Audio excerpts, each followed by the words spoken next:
Anybody who has hearing loss who isn't finding that they have sufficient benefit from conventional hearing aids should at least look into that possibility that they might be a candidate for a cochlear implant.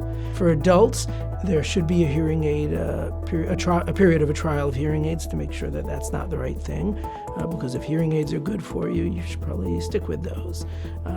There are specialized audiologic tests, not the type that are done in a regular audiology visit.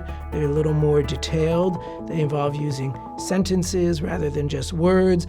They're sentences that are presented in a very standardized fashion to make sure that the audiologist's voice inflection is not giving you clues. They might be presented in more real-world type listening situations, such with background noise going on.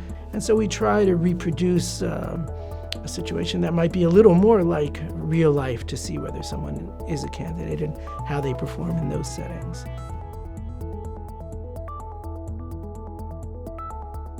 So the pre-surgery process for a cochlear implant does not differ a whole lot from the pre-surgery process for most other procedures. The unique part to cochlear implant of preoperative planning is, first of all, aside from making sure that someone's a candidate, from a hearing perspective, making sure that the anatomy of their ear is suitable for an implant.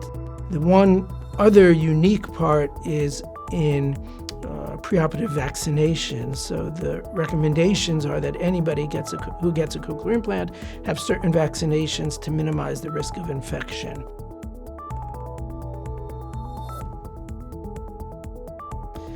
So the day of surgery is super anticlimactic because it's this huge day in your life, and you're kind of the same when you leave the hospital as when you walked into the hospital. This device has been implanted in your ear, but otherwise your hearing is no different, and you don't see this thing which was put in to change your life.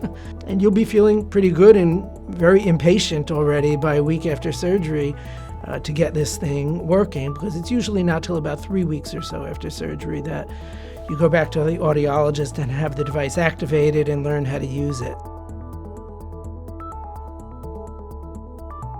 In my practice, there's one post-surgery visit, usually about a week or a week and a half afterwards, to make sure that things are healing properly, make sure there's no infection, make sure the middle ear looks like we would expect it to look like, and just to talk to the patient to see how they're doing, if they have any concerns. I think people like to see their doctor shortly after surgery.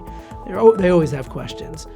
And if everything is going well, that's the last planned or scheduled medical visit that we have. The next visit will be with the audiologist to get the device activated.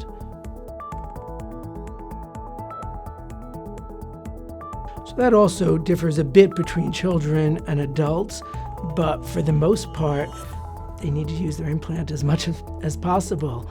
If someone had grown up or learned sign language at a certain point, they're going to need to try to not use that as a crutch, even though it might be easier, but they need to try to force themselves to rely on the implant as much as possible, put themselves in situations where they have to use their implant, have to be listening. Different types of people have different voices, so they want to challenge themselves with different voices in different settings, quiet settings, noisy settings. But for the most part, they just have to be motivated to want that implant to work and do whatever they can to get as much practice using it, just like with everything else in life. The more you use it, the more you practice with it, the better it will work for you.